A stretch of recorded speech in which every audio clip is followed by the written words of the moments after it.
Bien, el día de hoy vamos a tener el tema de alcoholismo en el adulto mayor, que será presentado por el doctor Diego Olivares Servín, de Residencia de Geriatría. Adelante. Hola, buenas tardes a todos.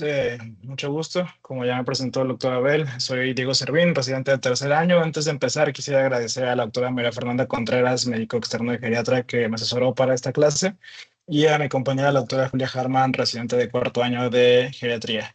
Y bueno, vamos a comenzar a hablar del tema de alcoholismo en el adulto mayor. Si hay alguna falla con el audio o con algo de la presentación, por favor, si me pueden avisar para resolverlo de la manera más rápida posible. Y pues para empezar, pues vamos a hablar del alcoholismo en el adulto mayor, un problema frecuente, subdiagnosticado y con un alto impacto clínico. No es un tema solo de consumo, sino un tema que abarca caídas, delirio, deterioro cognitivo, interacciones farmacológicas y mortalidad. Y pues un tema de alta relevancia para todos nosotros. Así que vamos a empezar. Primero que nada, el glosario de la clase, donde vienen las abreviaturas que se van a ver durante toda la presentación. De ahí el contenido, vamos a hablar de definiciones, introducción, las consecuencias en el envejecimiento, la detección oportuna, intervenciones, tratamiento, conclusiones y por último la bibliografía. Y bueno, antes de empezar ahora sí con el tema de lleno, hay que definir unas cuantas definiciones, valga la redundancia. Vamos a comenzar definiendo el consumo de riesgo. ¿Qué es esto? Es cualquier consumo de una sustancia en una cantidad o frecuencia superior al nivel recomendado. Según la Asociación el Instituto Nacional de Alcoholismo y del Abuso de Alcohol, define este consumo de riesgo como más de 7 bebidas estándar por semana o más de 3 bebidas estándar en una sola ocasión. También tenemos la definición de qué es el binge drinking, un concepto que vamos a hablar mucho en esta clase, que es el consumo de una cantidad elevada de alcohol en un corto periodo de tiempo. Esto es igual a más o de 4 a 5 bebidas estándar en una sola ocasión. Además, el consumo peligroso es un patrón de consumo que aumenta el riesgo de daño, pero sin evidencia clínica actual de daño establecido. Un consumo perjudicial, un consumo que ya ha producido un daño físico, psicológico, social. Y tal cual el diagnóstico del trastorno por abuso de alcohol o alcohol use disorder en inglés, que es un patrón problemático de consumo de alcohol que provoca un deterioro clínicamente significativo o malestar manifestado por más de 2 de los 11 siguientes criterios en un periodo de 12 meses. Esos 11 criterios, perdón, son los definidos en el DSM-5, que son los siguientes. De una manera muy breve, que sea que el alcohol se consume en mayor cantidad o por más tiempo del previsto, que haya un deseo persistente o esfuerzo fracasado por reducir el consumo o controlar el consumo, mucho tiempo dedicado a obtener, consumir o recuperarse del alcohol, que haya un craving, incumplimiento de obligaciones laborales, escolares o domésticas, consumo continuo, abandono o reducción de actividades por el consumo, un consumo en situaciones físicamente peligrosas, consumo persistente, pese a un daño físico, psicológico que se causa o se exacerba por el alcohol, que haya una tolerancia generada y que haya una abstinencia. Lo clasificamos en trastorno leve, que sea de 2 o 3 criterios, trastorno moderado que cumpla 4 o 5 y un trastorno severo que sean más de 6. ¿Ok? Y bueno, ya para empezar ahora sí con el tema de la sesión del día de hoy, vamos a comenzar con la introducción y vamos a hablar de unos temas muy importantes. Los problemas del consumo de alcohol suelen ser infradiagnosticados. Esto es algo muy importante, ya que hay una gran falta de tamizaje y de sospecha del alcoholismo en nuestra población y hay un error de diagnóstico. Hay una cifra estimada en estudios internacionales que se estuvieron revisando y se revisaron para esta clase, que hablan de un problema en el consumo de alcohol entre el 1% al 16% de los adultos mayores. Sin embargo, es frecuente y clínicamente devastador. El consumo de alcohol no disminuye proporcionalmente con la edad, a diferencia de lo que usualmente se cree de una manera incorrecta. De hecho, un tercio de los pacientes iniciaron a partir de los 50 años su consumo de alcohol, lo cual se define como alcoholismo tardío. Vamos a hablar un poco más de esto en las siguientes slides. Y es una causa potencialmente prevenible y tratable de un deterioro funcional. En este artículo de Alcohol and Aging, publicado en 2023, nos habla que el abuso de sustancias en los adultos mayores ha ido aumentando gradualmente debido a los cambios demográficos y el envejecimiento de la población.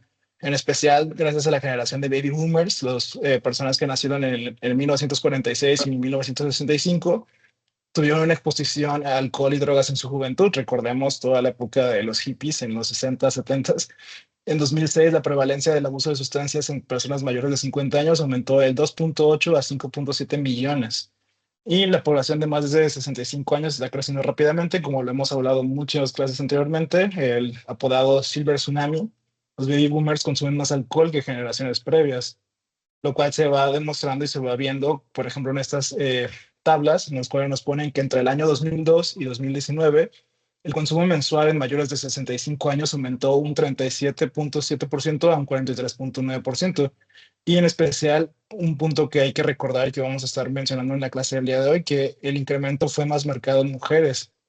Las mujeres tuvieron un incremento de 26.9% en comparación a los hombres, que solamente fue un incremento del 5.5%. Que esos números podrán no ser tan llamativos, pero en el número absoluto podemos ver que aumentó en un 80%, de 12.4 millones de personas a 23 millones de personas, lo cual sí es un número bastante considerable. Además, tenemos esta revisión del uso de sustancias en adultos mayores, publicado en 2022, en los cuales nos mencionan que la sustancia más común que se abusa son el número uno es el alcohol, el número dos medicamentos recetados como los opioides y las benzodiazepinas y medicamentos de venta libre. La prevalencia del binge drinking, como lo recordemos, se define de más de 4 a 5 tragos por ocasión, subió del 12.5 al 14.9%, y los casos por trastorno por consumo de alcohol de 3% a 3.7%. ¿Ok? Eh, en otros números que nos marcan este problema, 7 millones de personas de más de 65 años, el 12%, informaron haber consumido alcohol de manera excesiva y peligrosa, binge drinking, en el mes anterior. 1.9 millones de personas de más de 65 años, el 3.3%, informaron haber consumido alcohol de manera excesiva, un heavy drinking, en el mes anterior. Y 2.7 millones de personas de más de 65 años, un 4.6%, cumplieron con los criterios de trastorno por consumo de alcohol en el último año. Entonces, ¿cómo está la situación en México? En México tenemos las cifras del ECODAD 2017, en los cuales nos hablan que el 2.2% de la población de 12 a 65 años presenta dependencia de alcohol. En SANAUT 2022 muestra que aproximadamente el 40.4% de adultos hizo binge drinking en los últimos 12 meses y que el 19.1% consumió excesivamente en los últimos 30 días. Mencionan que el 55.5% reporta consumo de alcohol en algún momento de la vida, o sea, uno de cada dos adultos ha consumido alcohol en su vida en México, y se estima que al menos 41,000 personas mueren al año por causas asociadas al consumo de alcohol. Un dato que me llamó la atención, que pensé que íbamos a estar en un ranking más alto, es que México está en el ranking 91 a nivel mundial de consumo de alcohol. Realmente estas cifras, como sabemos, están bastante infravaloradas y nos hace falta mayores datos en México de estos valores, ya que pues tan solo ver los pacientes del día a día de la población real mexicana, pues podemos creer que esos números pueden estar más elevados. Y también falta un censo poblacional específicamente de adultos mayores, ya que no hay ningún dato solamente de adultos mayores en México de este problema. Además, tenemos que en el 38% en Estados Unidos de todas las muertes relacionadas con el alcohol en 2020-2021 fueron personas de más de 65 años. En un momento vamos a hablar más de esta tabla que es muy importante. Un dato que me llamó bastante la atención fue este artículo que encontré publicado en 2021 que habla del efecto del COVID-19, la pandemia del COVID-19 en los adultos mayores, en los cuales nos mencionan este dato muy relevante, que en el 2020 las ventas de alcohol aumentaron 2.9%, que es el mayor aumento anual en más de 50 años de la venta de alcohol. Y el 23% de las personas reportaron beber más durante el primer año de la pandemia. El motivo más común fue beber para afrontar emociones negativas, estrés, ansiedad, soledad o depresión. Un punto importante es que las probabilidades de aumentar el consumo fueron 2 veces mayor si existía soledad o síntomas ansiosos depresivos y 3.8 veces mayor si coexistían los tres factores, soledad, ansiedad y depresión. Diferencias claves, que este es el punto más especial de esta clase que quiero que todos pongamos mucha atención en esto, es que tenemos el inicio temprano, que es como el cuadro clásico que todos pensamos. ¿A qué edad de inicio se comienza a tomar? En la juventud, 15 a 45 años, en especial en los países de Latinoamérica. Hay un predominio más grande en hombres, se asocia más a un nivel socioeconómico bajo. Factores estresantes son frecuentes, una historia familiar frecuente, hay problemas asociados psicosociales y legales graves, cometen crímenes, manejan bajo el efecto del alcohol, hay accidentes, daños orgánicos muy frecuentes, comorbilidad psiquiátrica colectiva grave y poco reversible, porque habla de un periodo de exposición al alcohol muy grande, problemas médicos agravados es común y hay una adherencia al tratamiento muy baja con recaídas frecuentes, a diferencia del inicio tardío, que definimos como un inicio del consumo de alcohol a los 55 a 65 años, donde predominantemente se asocia más a mujeres. El nivel socioeconómico también aquí es una diferencia importante, se asocia más a un nivel socioeconómico medio alto. Los factores estresantes son muy frecuentes, una historia familiar poco frecuente, problemas asociados, hay menos problemas legales, ya que pues, el adulto mayor se expone menos a situaciones de riesgo que en la juventud, daño orgánico menos frecuente por el periodo de exposición al alcohol, comorbilidad psiquiátrica cognitiva reversible, también por lo mismo del periodo que en teoría es un periodo menor de años que la persona que lo inicia a consumir desde la juventud, y en la adherencia al tratamiento hay una mejor adherencia, hay menos riesgo de recaídas. Entonces, un punto muy importante ya que nos diferencia el panorama de un paciente con un inicio temprano al inicio tardío, que sería uno de los pues, situaciones que veríamos nosotros en el día a día. ¿Ok? Además, el alcoholismo tardío se asocia a factores emocionales, específicamente a los duelos, pérdidas del cónyuge, de amigos, del trabajo, de la independencia, problemas económicos, problemas familiares, la jubilación, disminución de la autoestima, la soledad y además de factores físicos, dolor crónico, deficiencias sensoriales, insomnio, deterioro cognitivo. Todo esto genera consecuencias físicas, cognitivas, sociales, afectivas y psicológicas. Además, que recordemos, el alcoholismo tardío es más modificable, entonces todo esto es importante tenerlo en cuenta como cuando veamos un paciente que está afrontando este tipo de problemas. Bueno, vamos a empezar a hablar de las consecuencias de esta enfermedad en el envejecimiento. Como sabemos, hay cambios fisiológicos asociados al envejecimiento y farmacocinéticos. Estos cambios alteran la forma en que el cuerpo procesa el alcohol y las drogas a medida que envejecemos. Disminuye el agua corporal total, hay mayor concentración de alcohol en sangre, que lo definimos como PAC, con la misma dosis. Hay mayor metabolismo hepático por reducción del alcohol deshidrogenasa, la ADH, y el CYP2E1, que retrasa su eliminación. Esto que nos muestra, nos muestran en estudios que los adultos mayores presentan 33% más BAC, o sea, más concentración de alcohol en sangre y mayores alteraciones psicomotoras y de memoria que adultos jóvenes con el mismo nivel de consumo. Entonces, no es lo mismo una copa en un adulto mayor que una copa en un adulto joven. En emergencias médicas y mortalidad, la tabla que les mencioné hace un momento, las hospitalizaciones y muertes relacionadas con el alcohol aumentan más en personas de 55 a 74 años. En más de 55 años predominan las causas crónicas, como vemos en la tabla. El gris clarito es las causas agudas, el gris oscuro es las causas crónicas.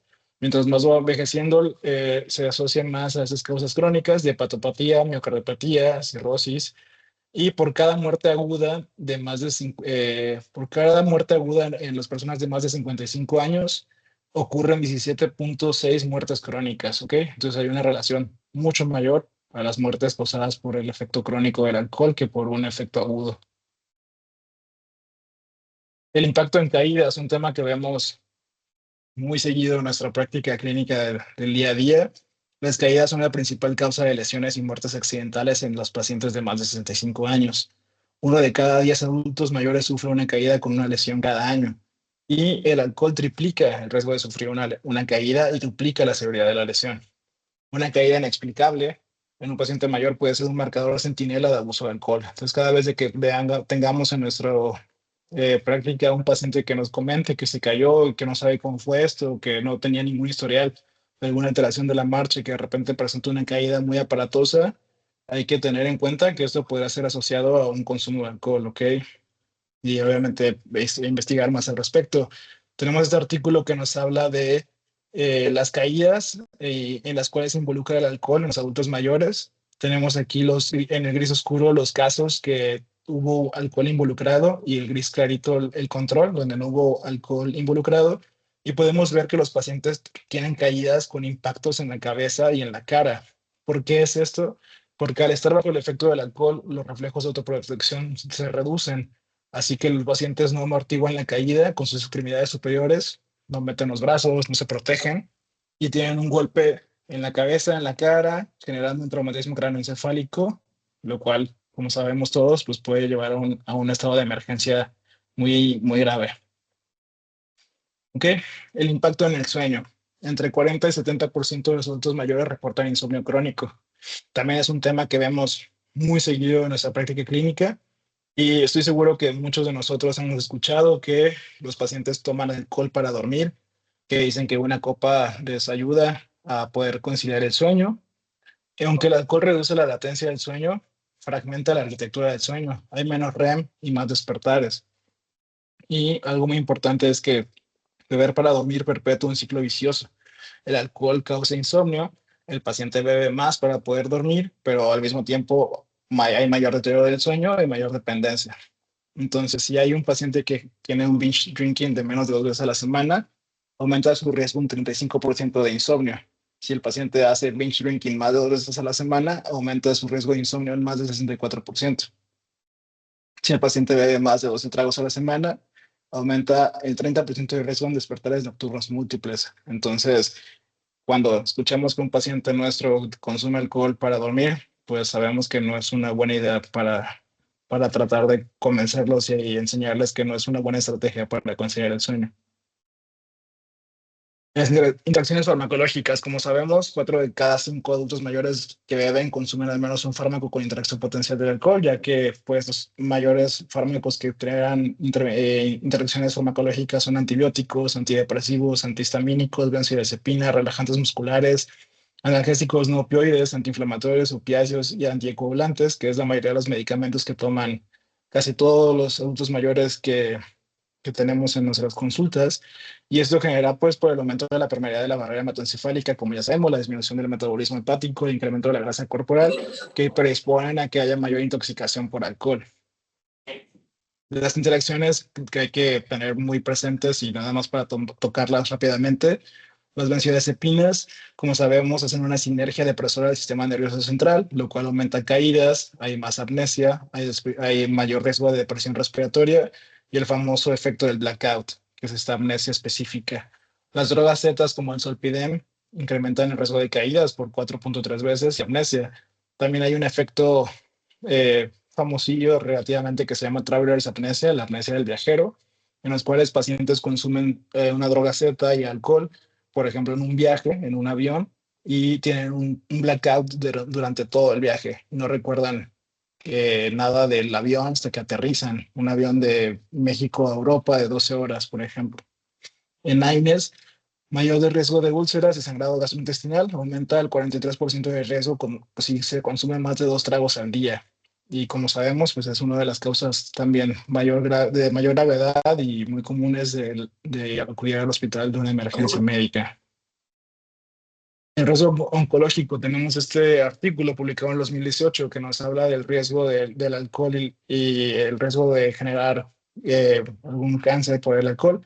El alcohol está relacionado con al menos 7 tipos de cáncer, como en boca, faringe, laringe, esófago, colon, hígado y mama. El mecanismo se relaciona con acetaldehído, que causa un daño oxidativo y mutación y mutagénico del ADN. Más de 3 tragos al día en hombres se asocia con más de 36% de riesgo de mortalidad por cáncer en ese nivel de consumo. Obviamente, a mayor volumen de consumo, mayor riesgo de padecer cáncer. No existe un nivel seguro de alcohol respecto al riesgo oncológico, y de hecho mencionan que pequeñas dosis aumentan la incidencia.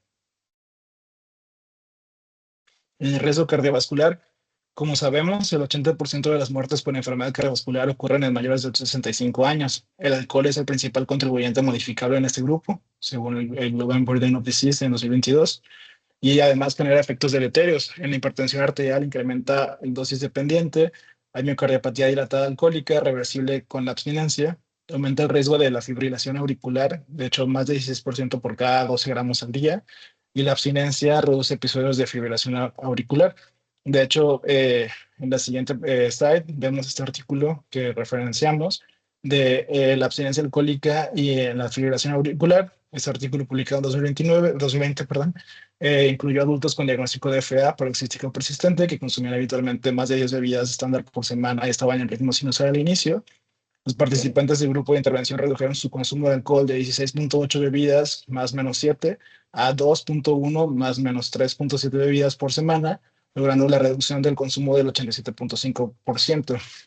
La abstinencia de alcohol en bebedores habituales con fibrilación auricular redujo significativamente la recurrencia de episodios de fibrilación auricular y disminuyó la carga de la FA en un seguimiento de 6 meses.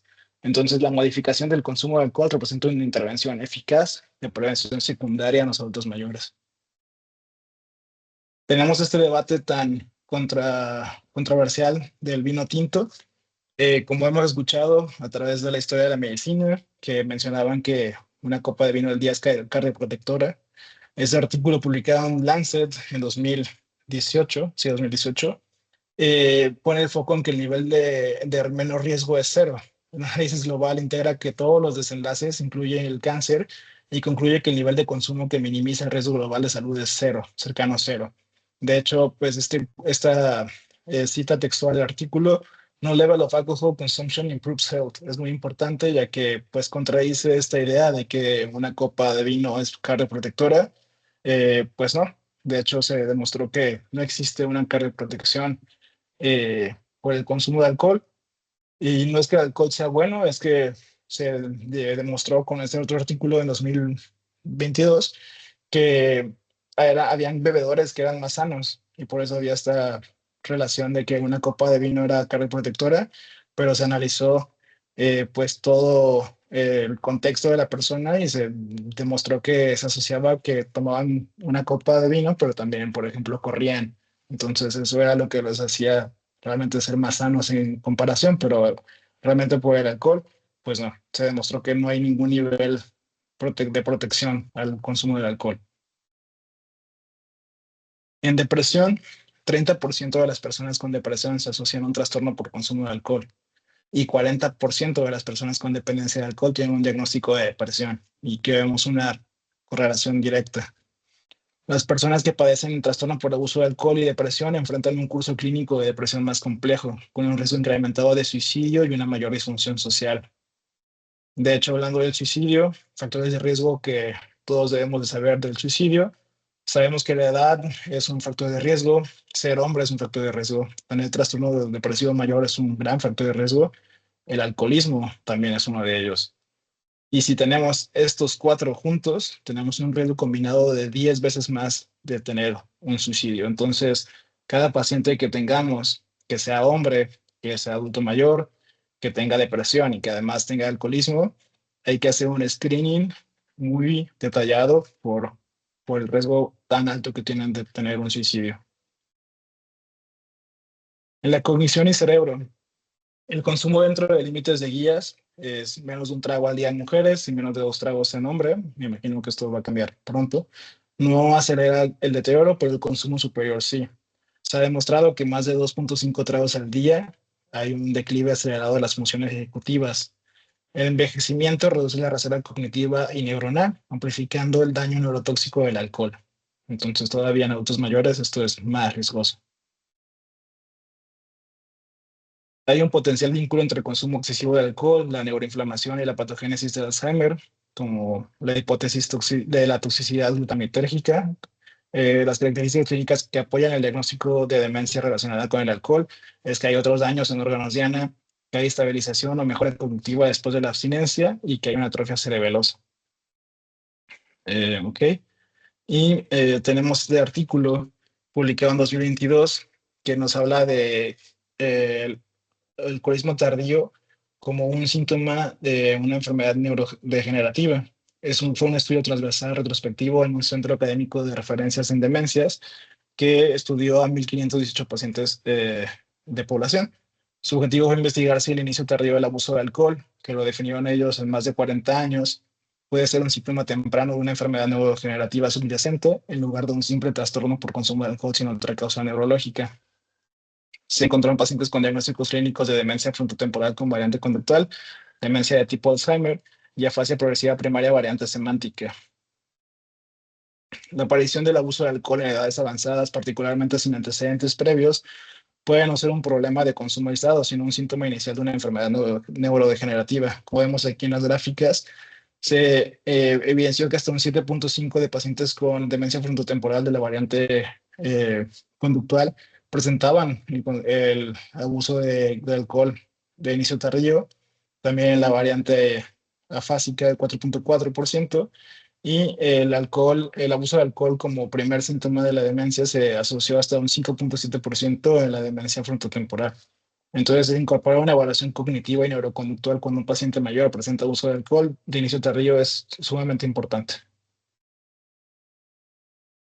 Pasamos a las emergencias por consumo, ya que es muy importante recordarlas y tenerlas muy presente, ya que como su nombre lo dice, pues son emergencias y es algo que tenemos que tratar inmediatamente. La encefalopatía de Wernicke es una emergencia neurológica reversible.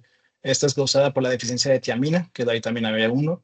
Está asociada principalmente al alcoholismo crónico, pero también se puede generar por la desnutrición, el ayuno prolongado, la mala absorción y los estados hipercatabólicos.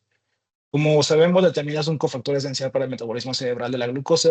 Su déficit genera un fallo energético neuronal, acidosis láctica y daño selectivo en tálamo, cuerpos mamilares, hipotálamo, cerebelo y mesencéfalo. La clínica clásica es una triada que se presenta en el 16 a 20% de los pacientes, la cual es por alteración del estado mental, donde hay confusión, delirio y apatía, oftalmoplegia, nistagmo con un parálisis del sexto nervio craneal, mirada conjugada alterada y ataxia con una marcha inestable e incoordinación.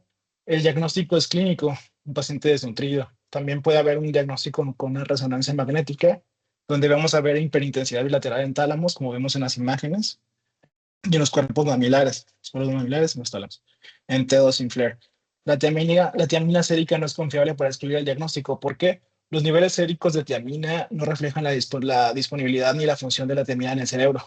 Puede haber niveles séricos normales con déficit cerebral grave, porque la forma activa de la tiamina es tiamina pirofosfato, y esto no lo podemos medir con la tiamina sérica. Entonces, por eso el diagnóstico es más clínico y en dado caso nos recomiendan que no hay que esperar un valor de laboratorio para iniciar el tratamiento. De hecho, hay que empezar a tratarlo en el momento que lo estemos sospechando y pues haciendo este diagnóstico. El tratamiento se recomienda que sea de 200 a 500 miligramos de tiamina intravenoso o intramuscular 3 veces al día. De ahí pasar a 600 miligramos al día por 5 a 7 días. Y de ahí 100 miligramos cada 8 horas por 2 semanas. Y luego 100 miligramos cada 24 horas. Nos mencionan, encontré que puede ser muy variable hasta un tratamiento de 7 8 meses hasta un año, con los 100 miligramos cada 24 horas.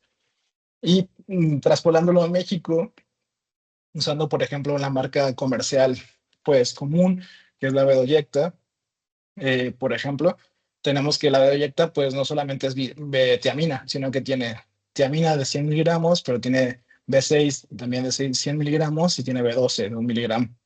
Entonces, para tratarlo con este medicamento, nosotros tendríamos que dar 3 ampolletas por dosis, que equivaldría a las 200 a 300 miligramos de tiamina cada 8 a 12 horas. Y que idealmente sería pues conseguir la tiamina con el valor que nos recomiendan, pero bueno, en dado caso que solamente tuviéramos Bedoyecta, tendría que ser 3 ampolletas por dosis para que sea la dosis correcta. El pronóstico de la encefalopatía de Wernicke es reversible si se trata precozmente, por eso en especial no hay que esperar un laboratorio para tratarlo. La mortalidad sin tratamiento sube hasta un 20% y hasta el 85% sin tratamiento progresa a Korsakoff si no se trata. El síndrome de Korsakoff, psicosis de Korsakoff, demencia de Korsakoff es una complicación crónica generalmente irreversible. Es un trastorno neurocognitivo amnésico secundario a un déficit crónico de tiamina. Es frecuentemente secundario a la enfermedad de Wernicke no tratada, como ya lo mencionamos, y su clínica hay una amnesia desproporcionada, con amnesia anterioridad severa, amnesia retrograda variable, hay confabulación que rellenan las lagunas de memoria, psicosis, por eso también es muy común que se le dice psicosis de Korsakoff, y hay preservación relativa del lenguaje, atención y habilidades motoras. Aquí podemos ver en la imagen A un cerebro normal, en la B un cerebro con alcoholismo crónico, donde podemos ya ver una atrofia en el lóbulo frontal, parietal, temporal, Y el C es un cerebro de un paciente con síndrome de Korsakoff, en los cuales ya vemos una atrofia global, pero predominantemente en la zona frontal temporal parietal y el ensanchamiento de los ventrículos también. Tratamiento, determina hay un beneficio limitado. De hecho, mencionan más manejo rehabilitador con neuropsicología, soporte social y abstinencia alcohólica. El pronóstico, hay una reversibilidad baja, hay una mejoría parcial en menos de 20%, una alta dependencia funcional y una frecuente institucionalización. La abstinencia previene la progresión, pero no garantiza la recuperación neurológica. Y el síndrome de Korsakoff puede manifestarse años después del consumo activo y los niveles plasmáticos de vitamina B1 nos reflejan los niveles cerebrales, como ya lo habíamos mencionado. Bueno, ¿y ahora qué hacer para detectarlo oportunamente? Los factores de riesgo, nada más para repasarlos nuevamente de manera rápida: mayor nivel socioeconómico, la edad, sexo femenino, fumadores, hay mayor probabilidad de ser bebedores de riesgo, que haya un antecedente por trastorno de consumo de sustancias, importante, exposición a drogas con potencial abuso como los opioides y las benzos, que haya un estilo de afrontamiento evitativo, que estar divorciado, separado, soltero, una falta de afiliación religiosa, mayor interacción social, ya que también pues es muy común que en la vida social haya más consumo de sustancias, jubilación involuntaria, red social amplia después de la jubilación y antecedente de enfermedades psiquiátricas también importante. Sospechar el tamizaje, en especial en pacientes con dolor crónico, que tengan discapacidad física, movilidad reducida, mal estado general de salud, como ya vimos, un aumento de caídas o caídas inexplicables, hematomas nuevos, quemaduras, mala higiene, mala nutrición por el riesgo de la encefalopatía de Wernicke, el síndrome de Korsakoff, nuevas cefaleas, las convulsiones. Recordemos que el alcohol disminuye el umbral convulsivo. Una convulsión nueva o de primera ocasión en adulto mayor habría que también hacernos sospechar. Déficit sensorial, incontinencia, desorientación, deterioro cognitivo, alteraciones del sueño. Como vemos, todo esto pues son hasta cierto punto síntomas que son comunes en los pacientes, por lo cual es esto un problema infradiagnosticado, que no nos damos cuenta tal cual los problemas en los pacientes con alcohol. ¿Y qué instrumentos tenemos? ¿Qué podemos hacer? ¿Cuál es la mejor opción para aplicar? Existen varios instrumentos de detección del abuso del alcohol. Tenemos el Audit C, el CAGE, MALT, el MAST, que es el Michigan Alcoholism Screening Test, y obviamente el DSM-5. Del MAST, el doctor Blow en el 92 generó el MAST-G, que ya es específicamente para población geriátrica, y después en el 98 se hizo una versión corta, que es el SMAST-G, que es los que se recomiendan, ya que son los únicos que sí están hechos para población geriátrica.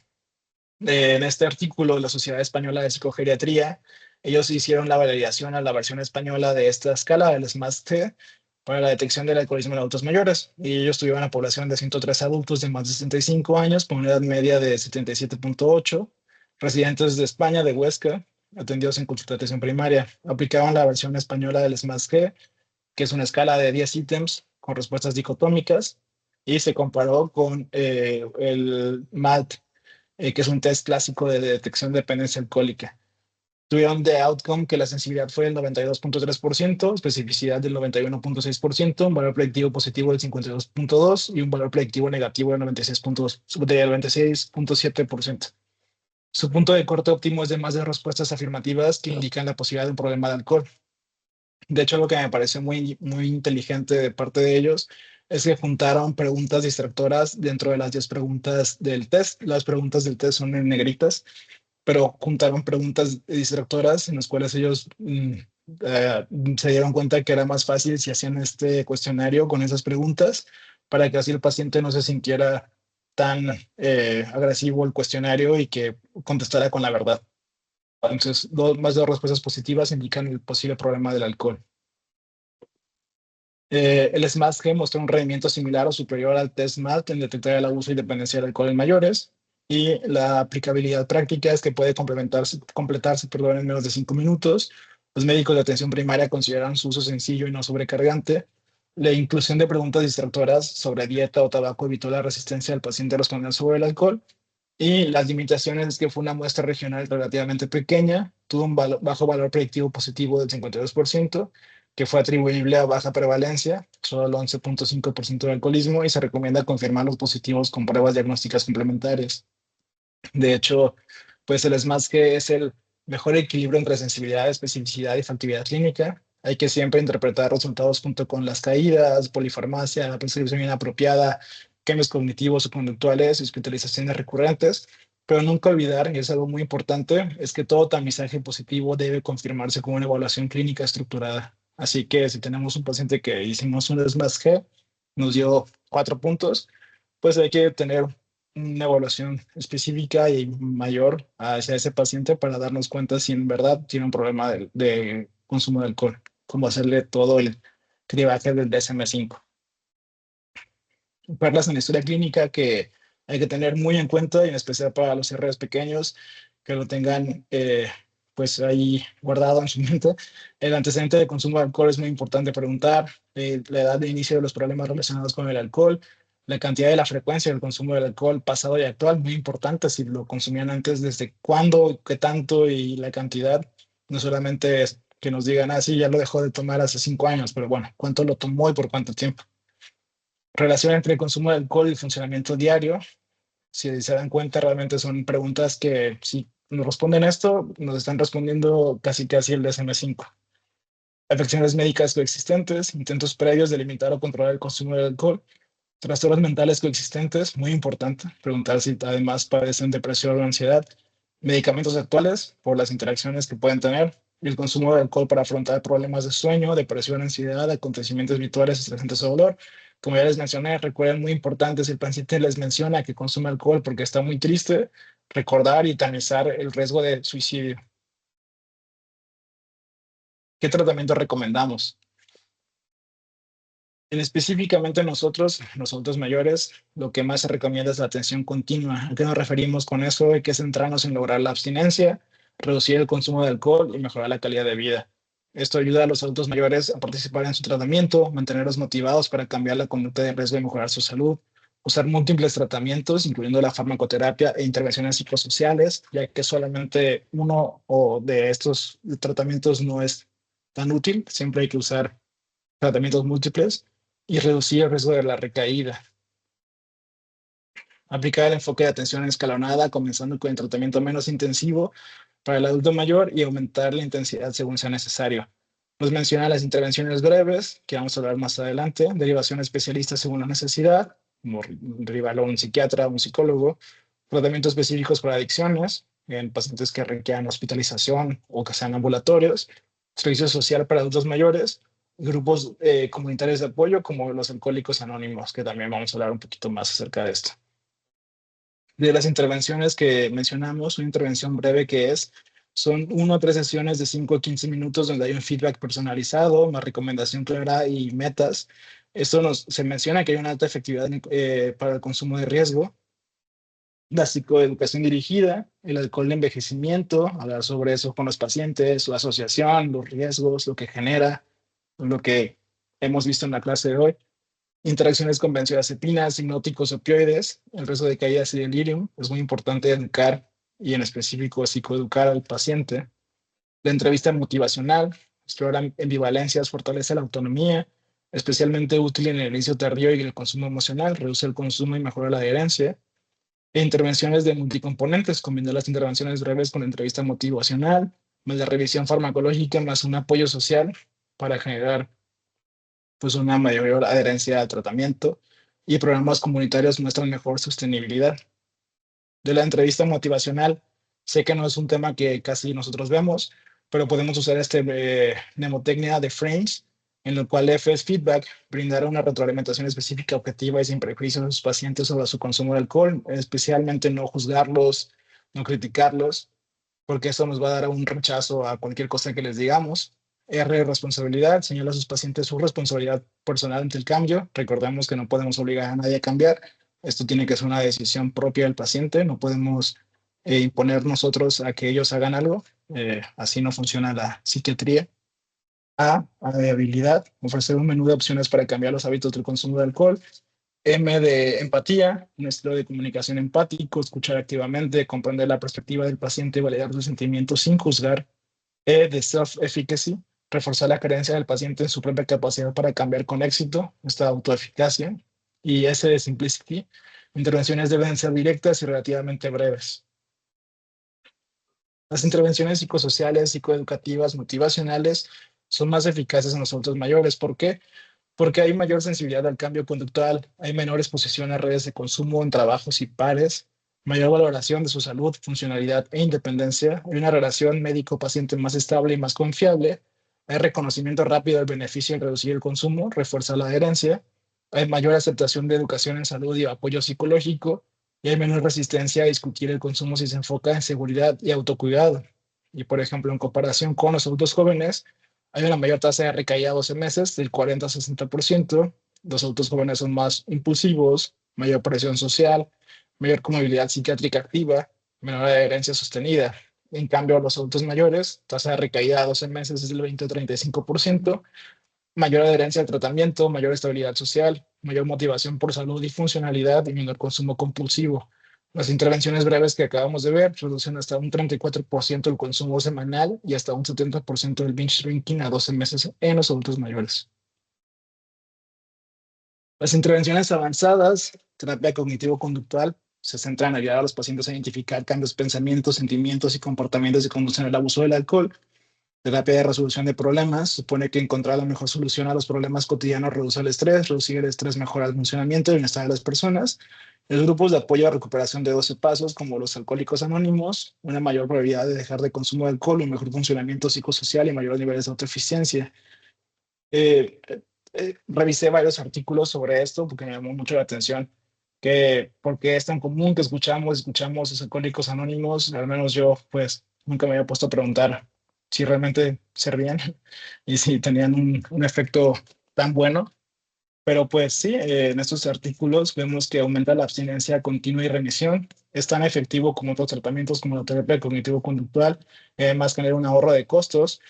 Hay mayor participación en Alcohólicos Anónimos, asocia con un mejor funcionamiento psicosocial, apoyo a adaptación y un mecanismo de cambio conductual.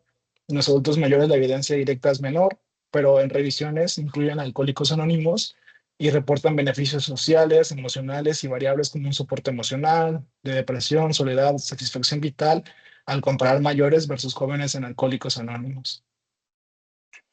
Y bueno, de fármacos, la FDA ha aprobado 3 medicamentos para tratar el desorden por consumo de alcohol, pero en específico algo que hay que remarcar es que ninguno de estos medicamentos ha estudiado numerosos ensayos controlados, aleatorios y a largo plazo en la población de mayor edad.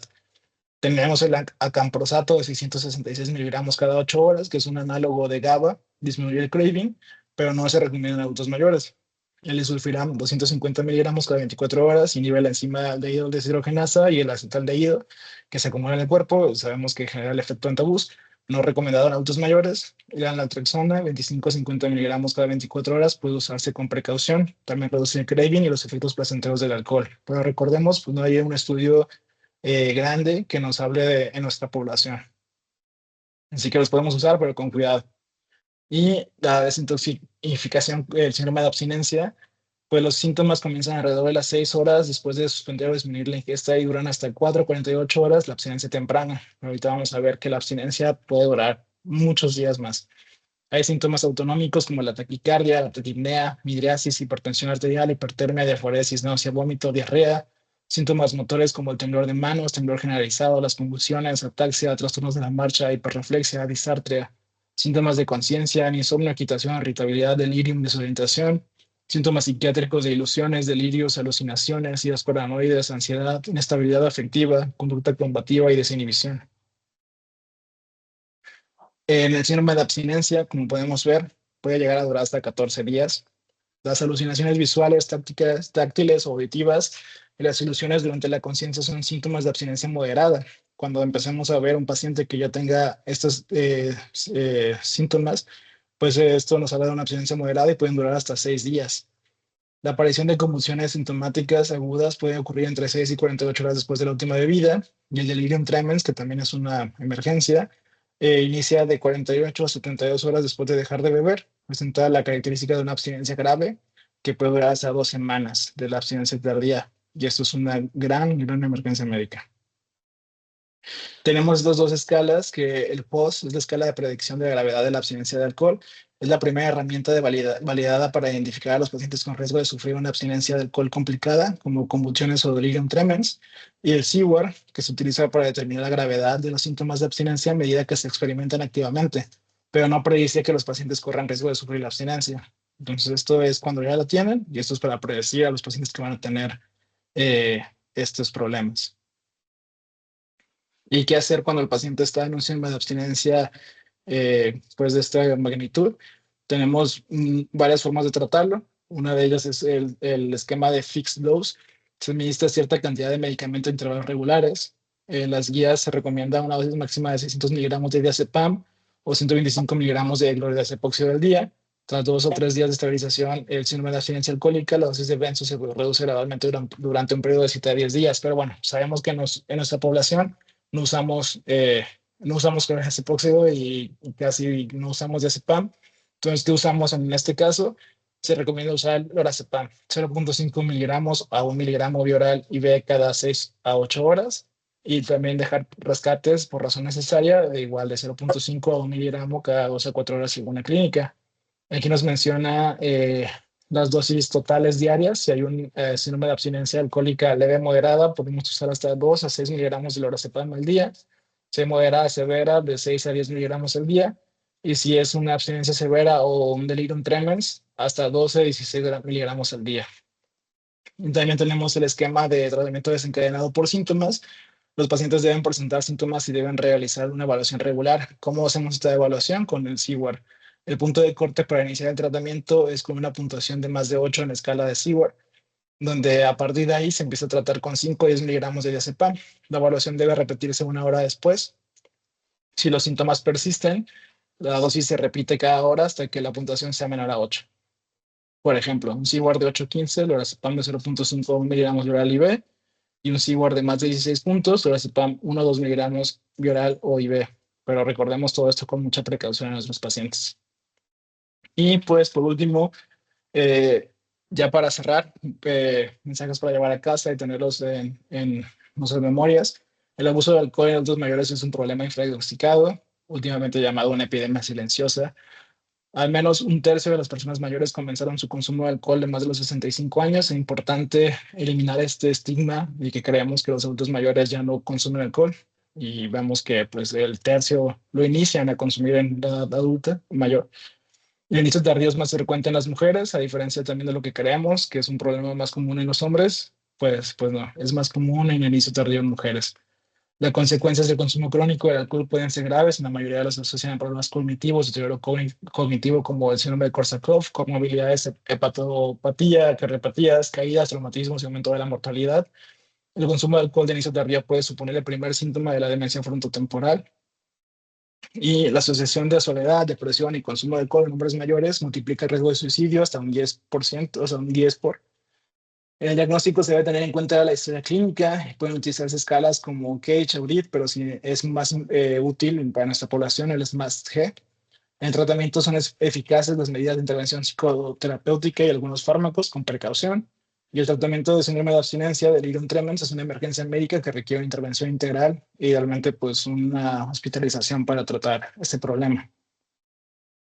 Además, tomé la libertad de buscar a dónde podemos referirlos. En Monterrey encontré estos lugares que me parecieron con una buena página de internet y con un buen pues referencias. Grupos de Alcohólicos Anónimos de Monterrey, 24 Horas Sultana del Norte, Grupo Regio de Alcohólicos Anónimos. También está esta asociación Al-Anon y Al-Anon Nuevo León, que son grupos locales que apoyan a parientes y redes afectivas para la sobrecarga del cuidador y pues para vivir con un paciente que tiene este tipo de padecimientos. Esta es la página de su asociación. Centros de rehabilitación, un centro Unidos Monterrey, clínica con programas de internamiento para alcoholismo y otras adicciones, esa es su página de internet. Y ya una referencia, creo que es la más famosa del país, que está en Ciudad de México, es el centro de rehabilitación, que es el Centro Montefénix, que es un centro especializado en tratamiento integral del alcoholismo y drogadicción, con atención médica y terapias estructuradas, y esta es su página de internet. Ya nada más para finalizar, recordemos que en geriatría menos alcohol es más vida, más función y más independencia. Y pues esa es la bibliografía que se usó en la clase y muchas gracias por su atención.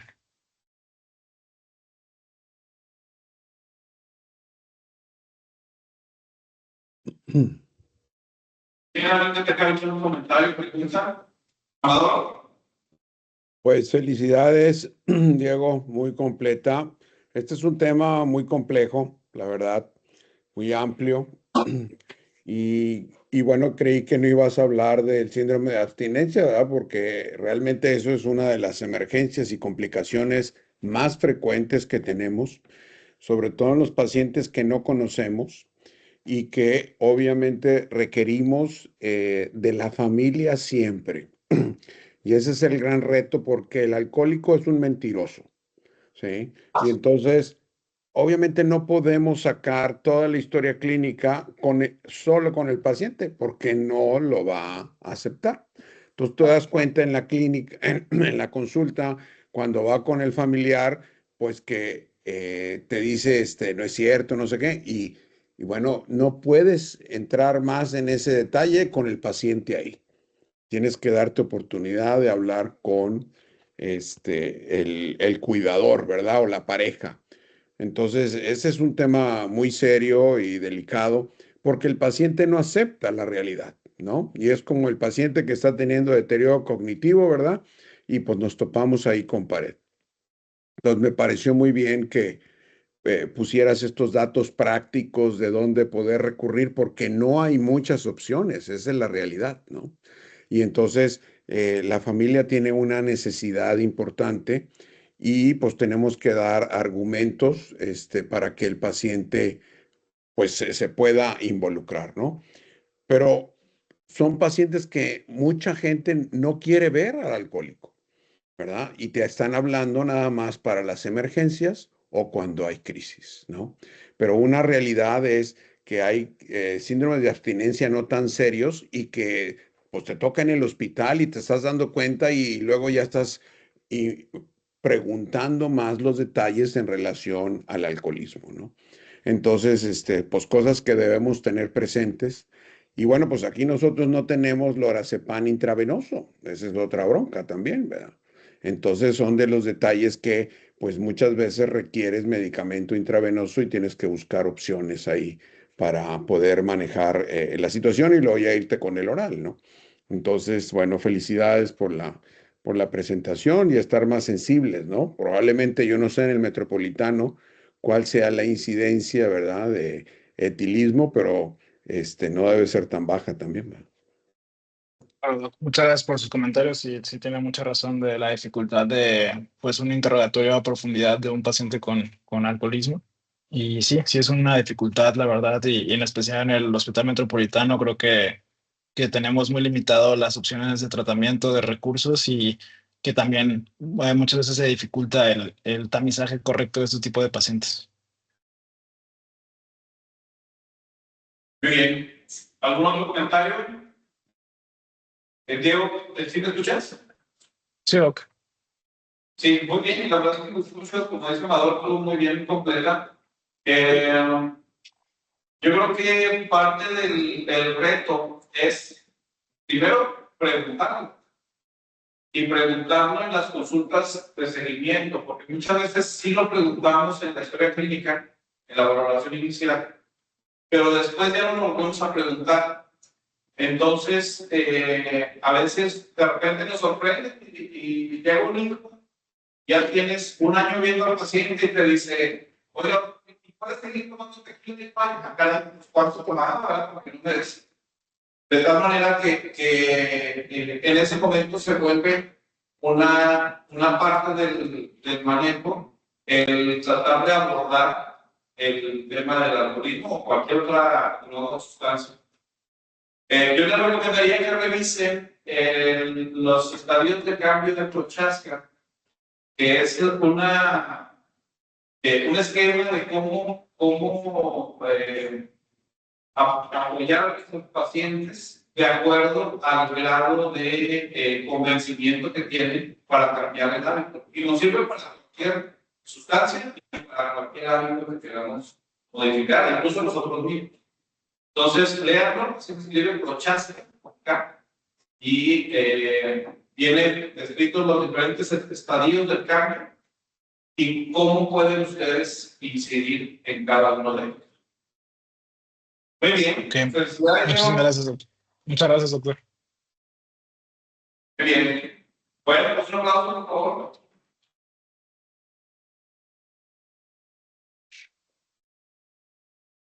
Muchas gracias.